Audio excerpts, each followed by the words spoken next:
오늘 말씀은 스바냐 3장 17절 한 절 보도록 하겠습니다. 스바냐 3장 17절 말씀입니다. 말씀 좀 비춰주시고요.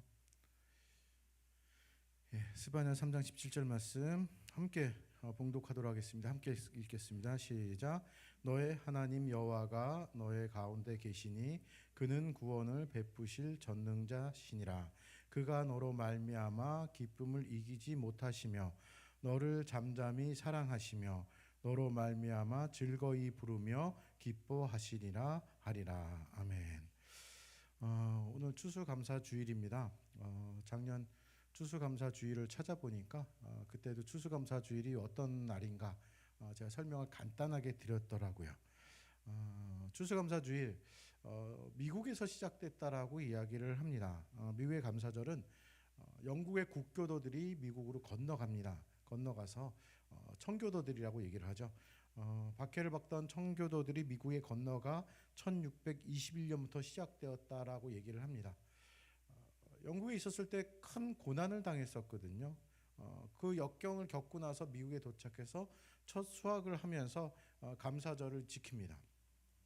그리고 공식적으로 1789년 11월 26일 워싱턴 대통령에 의해서 국경일로 제정되었고 그 후로 1941년 11월 넷째 목요일을 공휴일로 결정해서 그날을 정합니다. 날짜를 다 기억할 필요도 없고요. 한국 교회는 미국의 청교도들로부터 시작된 감사절의 영향을 받습니다. 그래서 한국 교회가 감사절로 정한 것은 1908년 예수교 장로회 제2회 대한노회에서 11월 마지막 목요일로 정했다가 지금은 11월 셋째 주일을 추수감사주일로 지킵니다. 그래서 사람들 중에 그렇게 얘기를 해요. 이거 추수감사주일은 미국이 지키는 것을 우리가 따라서 지킬 필요가 있느냐라고 이야기를 하기도 합니다. 그런데 이 추수감사절과 유사한 비슷한 성경의 절기가 또 있습니다. 그래서 성경에는 유대인들이 지켜야 될 세 절기가 등장하는데요. 그 중에서 추수감사주일과 비슷한 절기가 하나 있는데 그것을 수장절이라고 얘기를 합니다. 이스라엘 사람들은 유월절, 칠칠절, 그 다음에 수장절이라는 것을 지키는데 이 수장절은 장막절 또는 초막절이라고도 불렀어요. 무슨 말이냐면 장막을 짓고 거기서 거했기 때문에 장막절이라고도 하고요. 또는 풀로 장막을 만들었다고 얘기를 해서 초막절이라고도 부릅니다. 아무튼 이 수장절이라는 것을 지킬 때 유대인들은 첫 번째 광야에 초막을 짓고 장막을 짓고 7일 동안 거기서 머뭅니다. 그리고 또한 두 번째로는 초막에서 생활하는 동안은 매일 화제라는 제사를 드리고 8일째 되는 날에 절기를 마감하는 큰 잔치, 대성회라고 얘기를 하는데 벌입니다. 그리고 마지막으로 이 절기는 1년 동안 수고하여 거둔 곡식과 과일을 하나님께 드리고 또 이웃들과 나누는 절기입니다. 앞에 두 가지는 지금 하지 않지만은 세 번째 이 의미는 우리가 기억해 볼 필요가 있죠. 왜냐하면은 추수감사주일하고 거의 비슷하거든요. 1년 동안 농사지은 것들을 수확하고 그 중에 일부를 또 하나님께 드리고 또 그 중에 일부를 또 이웃들과 나누는 절기예요. 그런데 그 절기랑 비슷하니까 지금도 지켜도 좋은 절기구나라고 생각할 수는 있는데 문제가 하나 있죠. 추수라는 겁니다. 추수라는 것이 우리 살아가고 있는 이 현대에 어울리지가 않아요. 물론 농사를 짓는 분들께는 추수라는 그 의미가 굉장히 크게 다가옵니다. 1년 열심히 일해서 수확을 거두는 거, 정말 풍성한 수확을 보는 그 기쁨을 아마 그분들만 알 수 있거든요. 그러니까 얼마나 감사하겠어요. 그런데 지금 제가 보기에도 이 중에 추수란 그 단어가 실감하실 분은 안 계실 겁니다. 즉 한마디로 농사를 짓거나 과일들, 채소들을 가꾸고 수고하는 사람이 한 분이 계시다고 하네요. 예, 대부분은 한 달에 한 번 월급을 받습니다. 대부분은 한 달에 한 번 월급을 받기 때문에 추수라는 말이 어울리지가 않아요. 근데 그 의미는 우리가 가지고 가야 합니다. 모든 것들이 하나님께로부터 왔고 그리고 그 중에 일부를 드리는 것은 생색내고자 하는 것이 아니라 하나님께로부터 왔다라는 신앙 고백이에요. 이스라엘 사람들은 더 그것을 많이 느꼈죠. 왜냐하면 그들은 광야 생활을 보냅니다. 40년을 보냅니다. 보내고 나서 가나안 땅이란 곳에 정착할 땅에 들어갔는데 땅에 들어가서 바로 그들은 먹어요. 그러니까 그 먹는 음식이나 채소나 여기 이렇게 잘 꾸며놨는데 이런 모든 것들이 그냥 하나님이 주신 거예요. 내가 일하고 노력한 것도 아니고 또한 일하고 노력하는 것조차도 하나님이 주신 능력으로 했기 때문에 하나님 감사합니다라는 것을 가지고 하나님께 드리는 날이 추수감사주일입니다. 그런데 이 감사라는 말을 그렇게 많이 했지만 요즘 감사라는 단어가 입에서 잘 나올 때가 없습니다. 너무나 분주합니다. 뭔가 좋은 일이 생겨도 감사하다라기보다는 그냥 한번 슬그머니 웃고 지나갈 때가 많습니다. 너무나 정신없이 바쁘게 살다 보니까 내가 무슨 일을 하고 있는지도 모를 정도로 바빠요. 피곤해서 잠들어서 아침에 일어나서 또 하루를 시작하고 정해진 일을 그냥 하다 보면 하루가 끝나는, 그래서 굳이 내 삶을 생각해 보면서 이거는 감사할 일이구나, 저거는 감사할 일이구나, 이런 걸 찾을 새가 없습니다.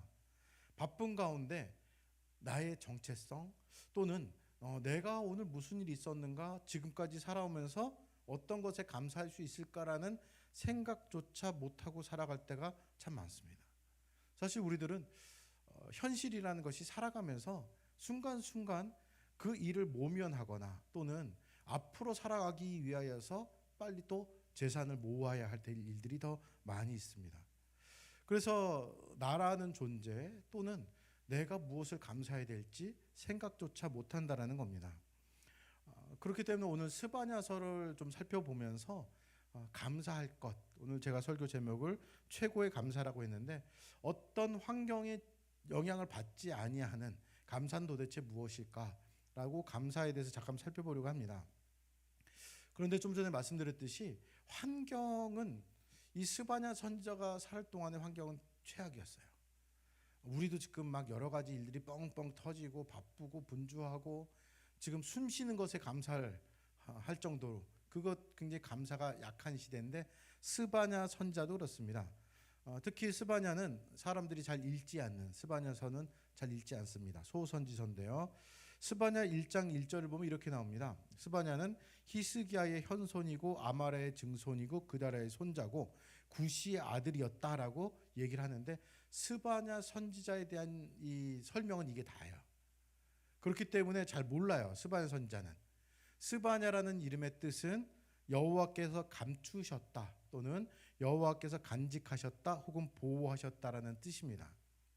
그리고 이 스바냐 선지자가 일하던 시대는 이 유다 왕이었던 요시야 왕이 일하던 시대였는데 이 특이한 것은 스바냐 선지자를 언급하면서 좀 전에 말씀드렸죠.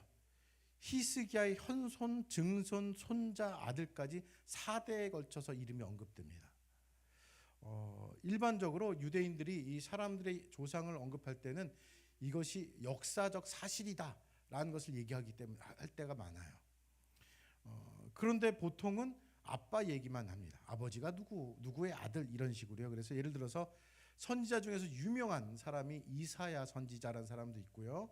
혹 호세아라는 사람도 있는데 아버지의 이름만 밝히면서 누구다 이렇게 나옵니다. 근데 특별하게 이 스바냐는 4대까지 거슬러 올라가서 얘기합니다. 이유가 있어요. 가장 큰 이유 중에 하나는 조금 전에 말씀드렸듯이 이 스바냐는 히스기야의 현손이다 이렇게 나옵니다. 현손이란 말 자체도 잘 쓰진 않습니다.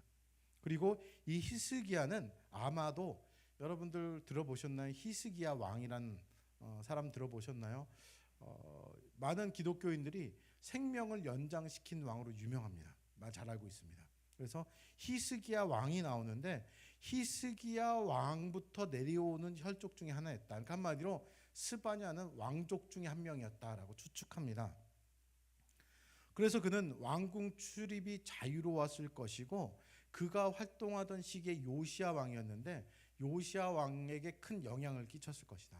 요시야 왕은 굉장히 선한 왕입니다. 악독했던 왕들 중에서요. 그런데 잠시 역사를 말씀드리면은 좀 전에 히스기야부터 말씀드렸지만은 히스기야 왕 때는 뭐 좋았어요. 종교 개혁도 일으키고. 그런데 그의 아들이었던 므낫세는 아주 타락합니다. 그래서 나라가 엉망이 돼요. 뭐 왕들의 이름 다 외울 필요도 없으신데 중요한 것은 그 나라가 어지러워진다는 거예요. 하나님을 섬기지 못하고. 그 아들이었던 아몬 왕이라는 사람이 또 등장하는데 그는 므낫세만큼 악한 일을 행합니다. 그래서 나라가 아주 어려운 상황 속에서 등장한 사람이 사실 스바냐 선지자입니다. 그래서 스바냐 선지자는 하나님의 말씀을 빌어서 이 예언을 하고 또 말씀을 전하는데 주된 내용은 심판에 대한 이야기입니다. 사실 교회 다니면서 제일 듣기 싫은 말이 그런 거잖아요. 심판, 죄, 저주, 지옥 이런 얘기 듣기 싫습니다. 당시에도 그렇습니다. 심판에 대한 이야기를 스바냐 선지자가 주로 얘기를 많이 했고 그로 인하여서 별로 상황이 좋지 않았음을 볼 수가 있습니다. 하지만은 특이하게도 스바냐 선지자는 심판만 얘기하는 것이 아니라 남은 자에 대한 이야기도 합니다.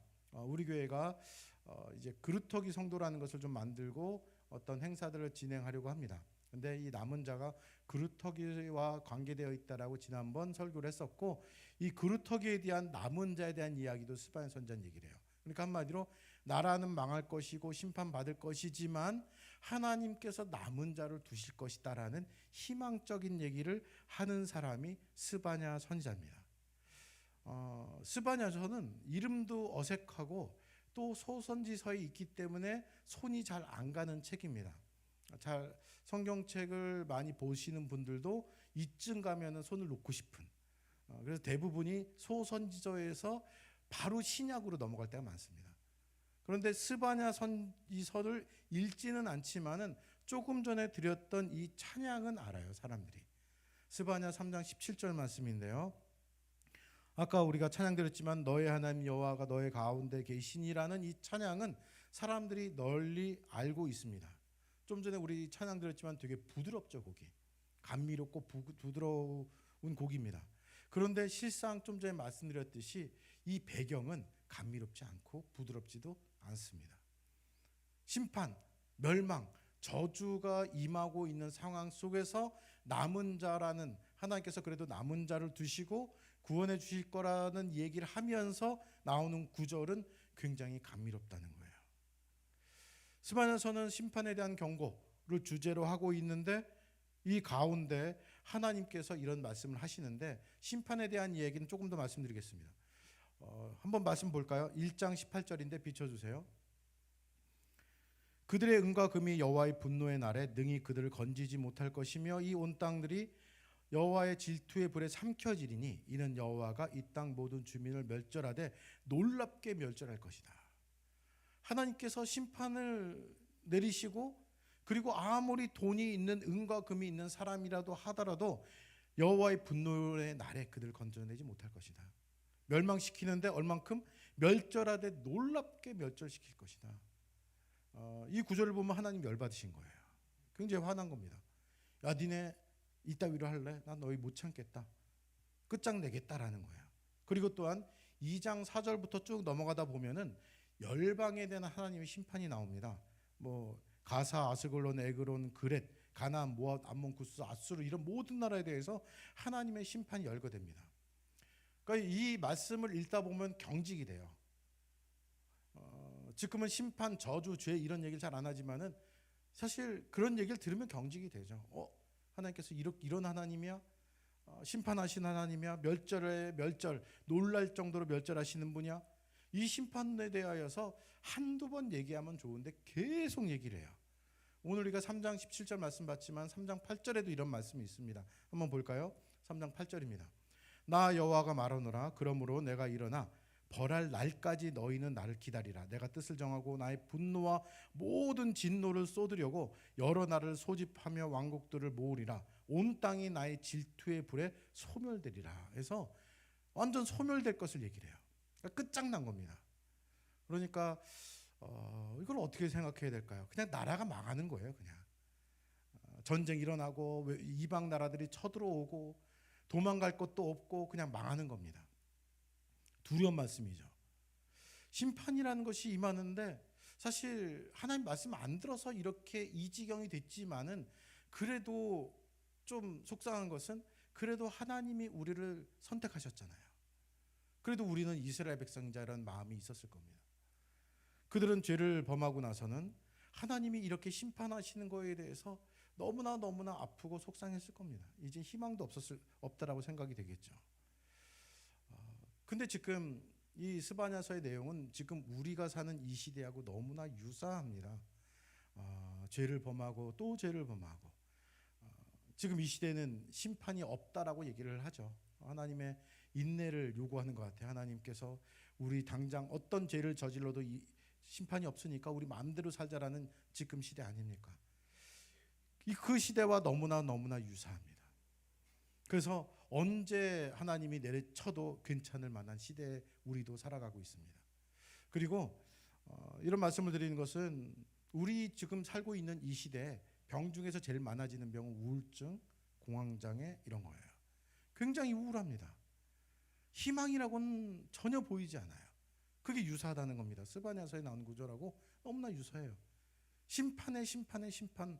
이거는 절망의 절망이고 희망이 없다는 겁니다. 게르케고르는 죽음에 이르는 병이라는 책을 썼는데요. 그 책에서 보면은 그 병이 뭘까 막 고민하게 만들잖아요. 근데 그게 절망이에요. 희망이 없는 게 절망이고 죽음에 이르는 병입니다. 지금 상황이 이 지경에 이르렀습니다. 스바냐 선지자가 사역하던 그 시대나 우리나 똑같아요. 그런데 3장 9절부터 분위기가 바뀌어요. 스바냐서는 그때에 이렇게 시작되면서 구원을 얘기를 하세요.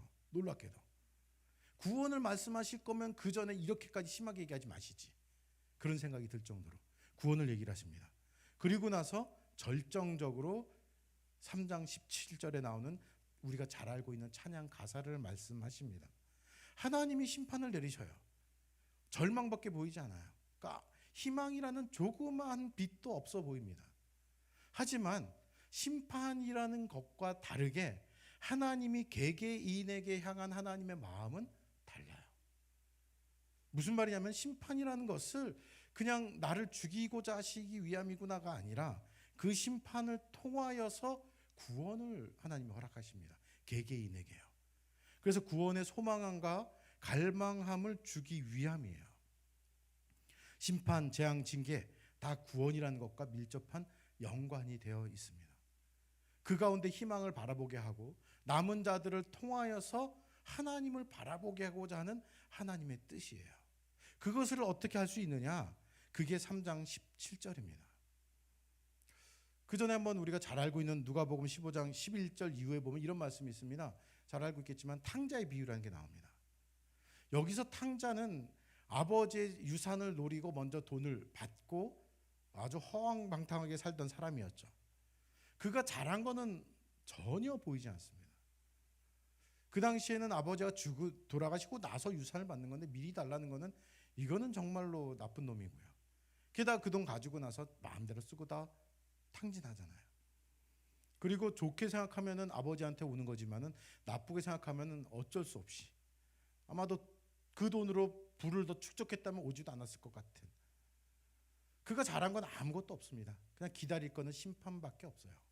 그런데 아버지라고 부를 수 있는 존재가 있다는 것, 내가 그의 아들이라는 것으로 기대를 하고 돌아가는 이야기가 등장합니다.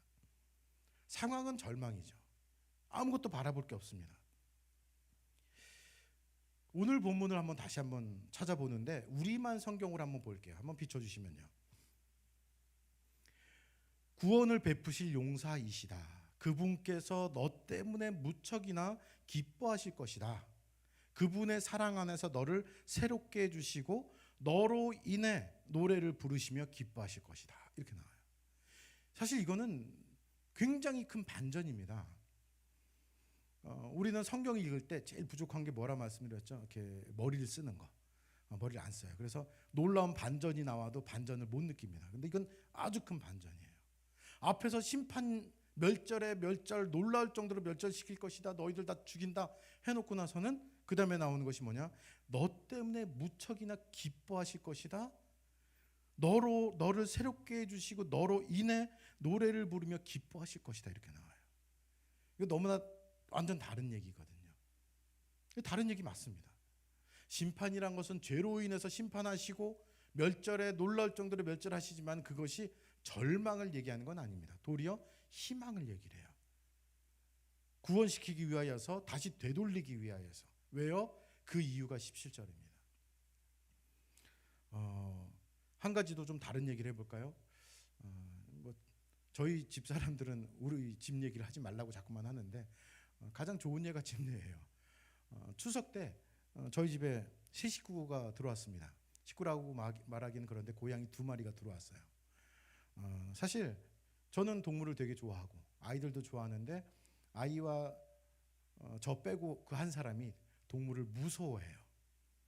예전의 모습을 말씀드리면은 새끼 고양이가 조그만 게 있어도 의자에 올라가서 다리를 얻는, 다리 못 넣는 정도로 그랬습니다. 그런데 뭐 지인들의 얘기를 듣고 키워볼까 하더니 갑자기 키우게 됐습니다. 놀라운 일이 발생했어요. 화를 내다가도 고양이를 보면서 웃어요. 그리고 고양이를 향해서 목소리가 바뀌어요. 그런데 알고 봤더니 아이들도 바뀌어요. 그리고 저 혼자 있을 때 보니까 저도 바뀌더라고요. 고양이가 저희들한테 해준 건 없습니다. 귀찮아요. 어떤 때는 밥 줘야 되고 물 줘야 되고 똥 이렇게 오줌 이런 거 다 해줘야 되고요. 근데 그 존재 자체가 귀여워요. 이뻐요. 사랑스러워요. 고양이하고 사람을 비교하는 것은 좀 무리가 있지만은 하나님께서 우리를 보실 때 내가 너를 택했고 넌 내 것이다, 내 자녀다 했을 때는 그냥 좋아요. 사랑스러워요. 이뻐요. 나쁜 짓 한 거는 혼내야죠. 심판하고 멸절을 해야 되지만은 내 존재 자체가 하나님의 자녀가 되었을 때는 그것만으로 하나님이 기뻐하세요. 좋아하세요. 이뻐하시고요. 너로 인하여서 너 때문에 오늘 지금 여기 좀 비춰져 있지만은 너 때문에 무척이나 하나님이 기뻐하신다. 다만 기뻐하시는데 기뻐하실 만한 모습을 또 다른 모습을 보여서 혼내시는 거지 존재 자체는 기뻐하실 존재입니다. 바뀌지 않아요. 이쁘고 기뻐하시고 정말로 너 때문에 너로 인해서 노래를 부르고 기뻐하실 정도가 우리입니다. 이게 최고의 감사예요. 하나님께서 사랑하시는 존재, 하나님께서 자녀 삼아 주신 존재, 어떤 순간에도 절망은 없는 존재, 그렇게 택함 받은 존재가 나라는 거예요. 심판하고 상관없습니다. 지금은 심판은 우리가 받지만은 하나님의 징계도 받지만은 왜 주시느냐? 나로 인해서 나 때문에 기뻐하시고 좋아하시기 때문에 주시는 거예요. 미워하고 싫어하고 정말로 관심이 없으시면은 징계조차 내리지 않으십니다. 돌아오게 할 필요도 없습니다. 그냥 방치해 두시면 됩니다. 근데 우리는 이 스바냐 시대의 이스라엘은 하나님이 그들로 인하여서 그 존재 자체가 기쁘고 즐겁고 너무나 좋기 때문에 치셔요. 세게 치십니다. 놀라울 정도의 멸절을 할 것이다 라고 얘기할 정도로 세게 치십니다. 하지만 그것이 그냥 내가 너희들 꼴 보기 싫다가 아니라 이렇게 하면 안 된다라는 하나님의 마음이에요. 그러면서 하시는 말씀이 바로 이 말씀이에요. 너희가 어떤 존재인지 아니? 내가 너 때문에 너로 인해서 기쁘고 즐겁고 노래 부르고 기뻐한다. 돌아와라예요. 돌아오라는 하나님의 뜻입니다. 내가 잘나서는 아닙니다. 내가 무언가 성과를 내서도 아닙니다. 그저 하나님의 자녀로 택함 받았기 때문에 그래요. 부모가 자녀의 모습을 보면서 정말로 이쁘고 귀엽고 그냥 내리사랑이라고 하죠. 사랑하는 것은 그런 이유입니다. 물론 혼도 내고 어떤 때는 나가라 뭐 이런 얘기 할 수도 있겠지만은 그 진심이 아닌 걸 아시잖아요. 그보다 더 대단한 분이 하나님이시고 그리고 그렇게 바라보는 존재가 우리들입니다. 내 존재가 어떤 존재인가? 부모가 자녀를 사랑하듯이 다른 이유 없이 그냥 자녀이기 때문에 사랑하듯이 하나님은 우리를 선택하시고 자녀로 삼아주신 이상 결코 내버리시지 않습니다. 말씀 한 구절 더 찾아보겠습니다. 로마서 8장 38절 39절인데요. 한번 비춰주시면요. 내가 확신하노니 사망, 생명, 천사들이나 권세자들이나 현재일이나 장래일이나 능력이나 높음이나 깊음이나 다른 어떤 피조물이라도 우리 주 예수 그리스도 안에 있는 하나님의 사랑을 끊을 수 없다, 이렇게 얘기를 합니다. 하나님 믿는 자들에게는 절망은 없습니다. 아무리 밑바닥까지 내려갔다 하더라도 희망이 있고 감사함이 남겨져 있습니다. 우리의 환경 또는 내가 어떤 큰 죄를 저질렀다 하더라도 그 죄를 알고 뉘우치고 회개하고 하나님께 나아간다면은 참 하나님, 그 대단한 하나님 참 놀랍게도 받아주세요. 어떻게 저런 사람을 받아주세요 하면서도 그 사람을 받아주세요. 여기 나오잖아요. 그리스도 예수 안에 있는 하나님의 사랑을 그 어떤 것도, 사망도 생명도 천사도 권세자들이나 또는 장래일이나 능력이나 높음이나 낮음이나 어떤 피조물이라도 끊을 수 없다라고 얘기를 합니다. 우리는 사람과의 사귐 속에서 서로 어색해지고 냉랭해지고 또는 서로 다툼이 있으면은 끊자 뭐 이런 얘기 잘 하죠. 그리고 혹 내가 좋아하는 사람이 그런 걸 보일 때는 나를 끊는 게 아니야 이렇게 걱정도 합니다. 이게 현실입니다. 하지만은 하나님과 우리의 관계는 내가 아무리 끊으려고 해도 내가 하나님께 택한 자라면은, 택하심 받은 자라면, 자녀라면은 끊어질 수가 없습니다. 그 어떤 것도 하나님의 사랑에서 끊을 수 없다라고 표현하고 있습니다. 그 존재를 오늘 스바냐서에서 뭐라고 얘기를 해요? 내가 너 때문에 기쁘고 너로 인해서 내가 정말 노래 부르고 기뻐한다 라고 얘기합니다. 지금 어려운 상황 속에서 여러분들 감사할 것들이 점점 줄어가거나 감사라는 말을 하기에도 어색한 상황들이 있으신가요? 아마도 대부분이 그러지 않을까라는 생각도 듭니다. 그런데 감사의 그 메말라 있는 그 바닥에서 우리가 발견할 수 있는 것은 최고의 감사할 수 있는 것이 이것이 남아 있다라는 것을 기억했으면 합니다. 그러니까 내가 뭐가 있어서 또 내가 어떤 것을 결과를 얻어내서가 아니라 내 존재 자체가 하나님의 기쁨이 되는 존재구나. 내가 나에게 있어서는 하나님이 계시기 때문에 절망은 없구나. 그것이 우리의 끝까지 남아있는 최고의 감사가 되었으면 합니다. 이 시간 함께 잠시 기도드리는 시간 가질게요. 추수감사절에 우리들 감사할 것들 한번 찾아봤으면 좋겠습니다. 제가 오늘 이 주보 뒤에 소그룹 모임 자료에 이렇게 놨습니다. 어떤 환경 속에서도 변하지 않는 최고의 감사는 무엇입니까? 오늘 말씀드린 그 감사입니다. 그리고 스바냐 3장 17절 말씀, 이번 한 주간 자주 보시면서 암송했으면 합니다. 암송하는 거 힘드시면은 오늘 우리가 드린 이 찬양 한번 좀 꾸준하게 들어보십시오. 들으시면서 정말 이 한 주간 적응했으면 좋겠어요. 감사할 것을 한번 찾아보십시오. 우리들의 기준, 우리들의 이 처음의 시작은 아무것도 없었을 때입니다. 이 아무것도 없는 상황 속에서 의식주를 허락하여 주시고 공기를 허락하여 주시고 살아갈 수 있는 모든 환경을 허락하신 하나님, 감사할 것들을 찾아가는 한 주간 되었으면 합니다. 말씀을 생각해 보시면서 함께 잠시 기도한 시간 갖겠습니다. 기도하겠습니다.